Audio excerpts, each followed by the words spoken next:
A man walked into a French hospital in 2007 with almost no functional brain. Most of his cranial volume was occupied by fluid where gray matter should have been. His brain tissue had been compressed into a thin mantle barely a few millimeters thick. Estimates ranged from 50 to 75% loss of functional brain volume. Some observers described it as effectively 90% absent. And yet, this 44-year-old civil servant had a wife, 2 kids, and a steady government job. He could think, he could remember, he was conscious. By every known rule of neuroscience, he shouldn't exist. The doctors at the hospital in Marseille had ordered a routine brain scan after the man complained of mild weakness in his left leg.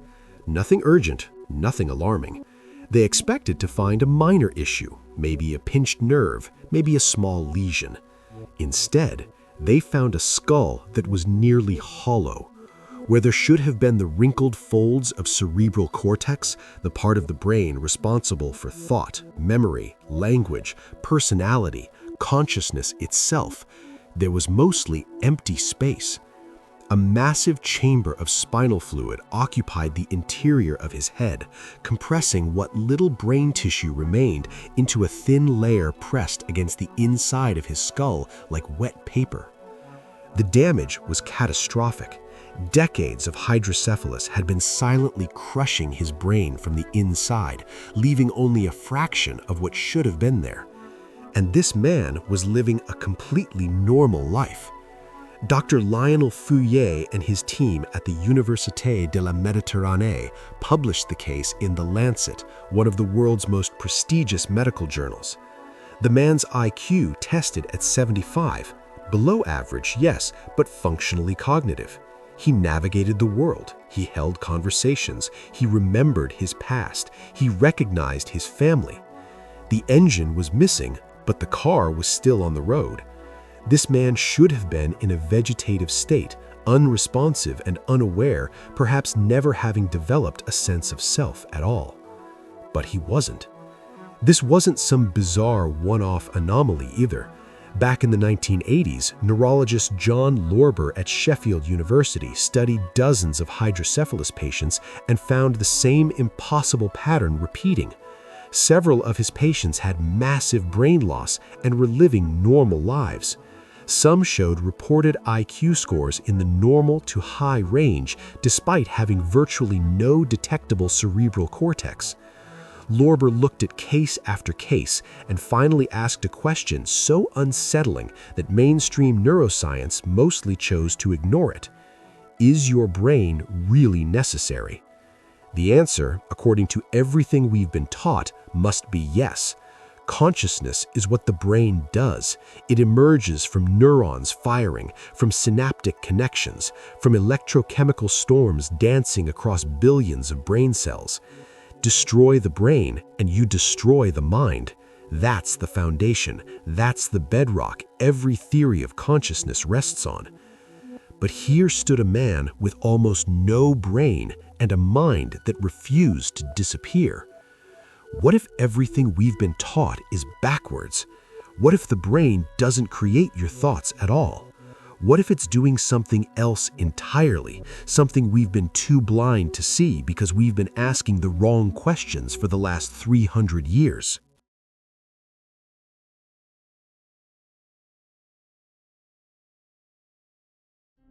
In the final days of her life, a woman named Keita couldn't speak, couldn't recognize anyone.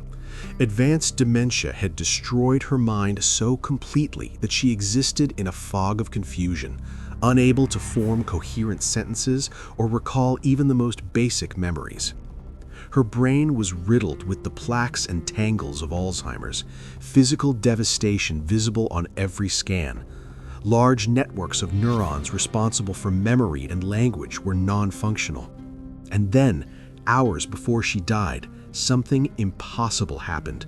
Keita began singing, not mumbling, Not fragments. She sang complete childhood songs she hadn't performed in decades. Every word perfect, every melody note for note accurate, her voice clear and strong. Her family stood frozen, weeping, as this woman who hadn't recognized them in years suddenly remembered. And then, just as suddenly, the light faded. She died peacefully. She left one question behind that neuroscience still can't answer. How did a destroyed brain suddenly work perfectly? This phenomenon is called terminal lucidity, and it's been documented for over 250 years.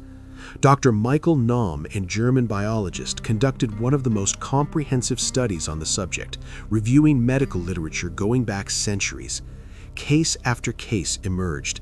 Patients with severe dementia, brain tumors, strokes, schizophrenia, and meningitis who suddenly regained full mental clarity in the hours or days before death. Sometimes the lucidity lasted only minutes, sometimes it persisted for days. But the pattern stayed consistent. Brains that should be incapable of generating conscious thought somehow produced vivid, organized, emotionally coherent awareness right before shutting down forever. Dr. Alexander Batyani at the University of Vienna analyzed a large collection of documented cases. In this dataset, nearly half showed some degree of unexpected clarity before death. These weren't subtle improvements, they were dramatic reversals. Patients who hadn't spoken in years suddenly held conversations. People who couldn't recognize their own children suddenly recalled intricate details from decades past. People trapped in the darkness of advanced neurological disease suddenly blazed with clarity. The medical explanation? There isn't one. Dr. Basil Eldada at the National Institute on Aging looked at the evidence and said what other neurologists were thinking. The brain is too damaged. The neurons are dead. This shouldn't be possible. But it keeps happening. Medical records document cases of patients with severe brain damage from tumors or strokes, damage so extensive that scans showed massive tissue destruction, who suddenly became lucid days before death. They spoke clearly. They recalled detailed memories. They showed emotional recognition they hadn't displayed in months or years. Post-mortem examinations confirmed what doctors already knew. The damage hadn't reversed. The tissue hadn't regenerated. The physical structures that materialist neuroscience says are required for memory and awareness simply weren't there. And yet, they remembered. They were conscious. They were present. If I smash this radio with a hammer, the music stops. But did the radio create the music? No, it just caught the signal. If that's true, then your brain isn't the source of your mind. It's the cage.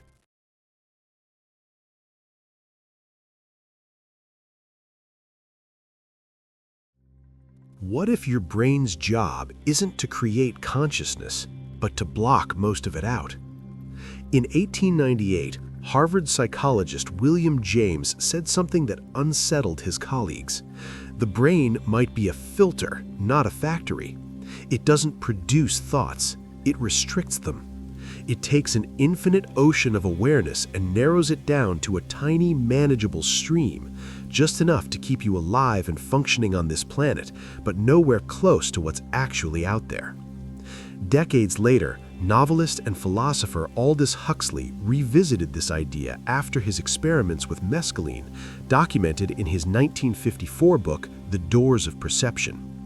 Huxley argued that if you saw reality as it truly is, you'd be overwhelmed. So the brain acts as a reducing valve, cranking the flow down to a measly trickle just to keep you alive. Think of it like a dam. Consciousness is the massive reservoir of water behind it, infinite, powerful, overwhelming. Your brain is the dam with a single narrow pipe letting through just enough water to keep you alive. Under normal circumstances, the valve keeps the flow restricted to a manageable stream, just enough awareness to navigate daily life without being overwhelmed. But what happens when the dam breaks? What happens when brain disease, psychedelic substances, or the dying process itself damages the filter? The floodgates open. This would explain terminal lucidity perfectly. As the brain deteriorates, the reducing valve fails, and consciousness, no longer constrained, surges back with full force. It would explain why Alzheimer's patients whose brains are destroyed by plaques and tangles suddenly recall memories stored nowhere in their damaged neurons. It would explain why the French civil servant functioned normally despite having almost no brain tissue, because he didn't need much brain to filter consciousness, only enough valve to regulate the flow. And it would explain something even stranger, Savant syndrome. In rare cases, brain damage doesn't destroy abilities, it unlocks them. People who suffer strokes or head injuries sometimes emerge with extraordinary skills they never had before: sudden artistic mastery, mathematical genius, photographic memory, virtuoso musical ability. Derek Amato was a 40-year-old man with zero musical training. In 2006, he dove into a shallow swimming pool, smashed his head on the bottom, and woke up in the hospital able to play piano at a professional level. The medical term is acquired savant syndrome, documented in fewer than 40 cases worldwide, but these cases repeatedly raise the same impossible question: how does brain damage create abilities? Unless it doesn't create them. Unless it removes a filter that was suppressing them all along.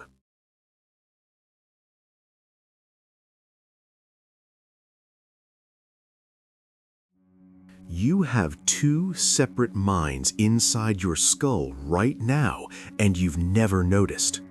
In the 1960s, surgeons started cutting people's brains in half to stop epileptic seizures, slicing through the corpus callosum, the thick bundle of nerves connecting the left and right hemispheres. The seizures stopped, but something unexpected emerged. These split-brain patients didn't just have divided brains, they had two semi-independent streams of awareness. Dr. Michael Gazzaniga spent decades studying these patients at the University of California, and what he found was shocking. When split-brain patients were shown an image only to their right visual field, processed by the left hemisphere, which controls speech, they could describe what they saw normally. But when an image was shown only to the left visual field, processed by the right hemisphere, which cannot speak, patients said they saw nothing. Yet their left hand, controlled by the mute right hemisphere, could draw the object perfectly, point to it, select it from a group of items. One hemisphere saw the image, the other denied its existence. Two separate streams of awareness operating simultaneously in the same skull. In one famous experiment, researchers flashed the word "walk" to a patient's right hemisphere only. The patient immediately stood up and started walking toward the door. When asked why, his speaking left hemisphere, which hadn't seen the word, invented a reason on the spot. "I'm going to get a Coke." The left hemisphere didn't know why the body was moving, so it made up a story and believed it completely. Two streams of consciousness, one body, neither aware of the other. But it gets stranger. Some split-brain patients develop what's called alien hand syndrome. One hand buttons their shirt, the other hand unbuttons it. One hand reaches for a glass of water, the other hand slaps it away. It's not a malfunction, it's two separate minds fighting for control of the same body. One patient reported her left hand trying to strangle her while she slept, and her right hand had to pull it away. Imagine living with a roommate inside your own skull who doesn't agree with your decisions and actively works against you. Think of it this way. The left brain is a spotlight. It sees the dot. The right brain is a floodlight. It sees the whole room. Psychiatrist Ian McGilchrist argues that our modern world is obsessed with the spotlight and we've forgotten the room exists. And here's the terrifying part. What if the left hemisphere isn't dominant because it's better, but because it's louder? What if it's actively suppressing the right hemisphere's broader, more connected awareness? Neuroscientist Jill Bolt Taylor experienced this firsthand. In 1996, a stroke destroyed the function of her left hemisphere, and she described the experience as boundless euphoria, a sense of being at one with the universe, where the boundaries of her individual self dissolved completely. She called it a state of consciousness more expansive, more connected, more real than normal waking awareness. It took her 8 years to rebuild her left hemisphere's filtering functions, to narrow consciousness back down to a manageable individual self. Her left brain hadn't been producing consciousness, it had been limiting it. The brain isn't the source, it's the receiver. And the signal it's tuning into might be bigger than we ever imagined.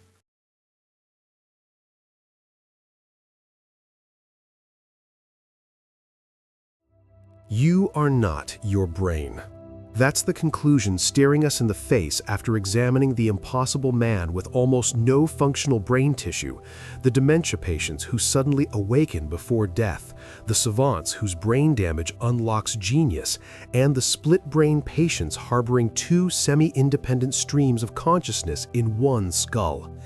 Every piece of evidence points toward the same unsettling truth. The brain is not generating your thoughts, your memories, your sense of self. It's doing something else.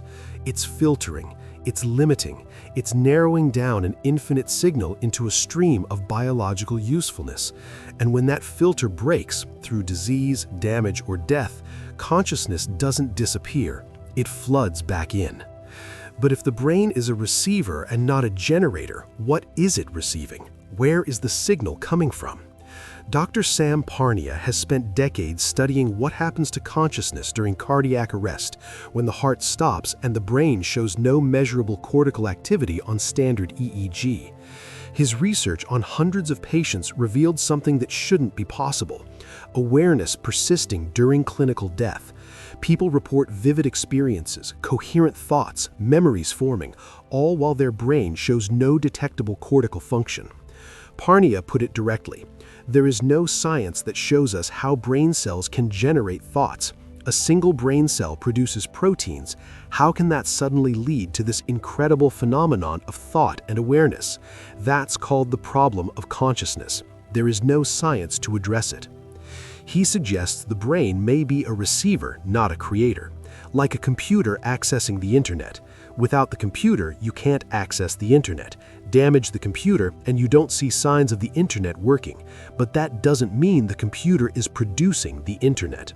When the receiver breaks, the signal continues. Yet we must be honest about the limits. No scientific study has conclusively proven that consciousness exists independently of the brain.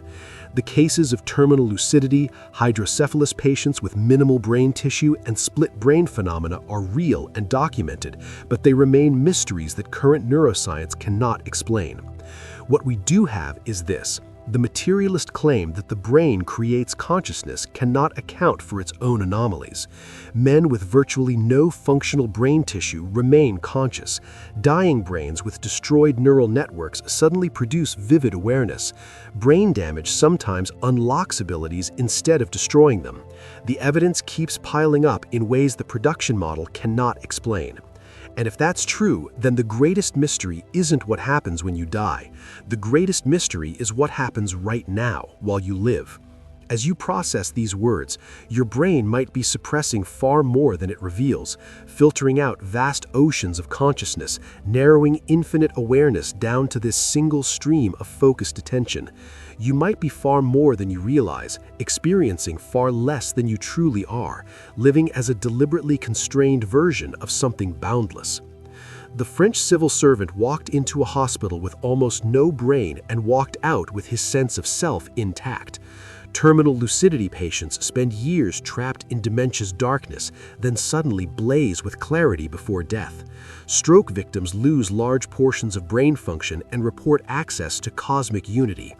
You are not the meat inside your skull, you are the signal it receives.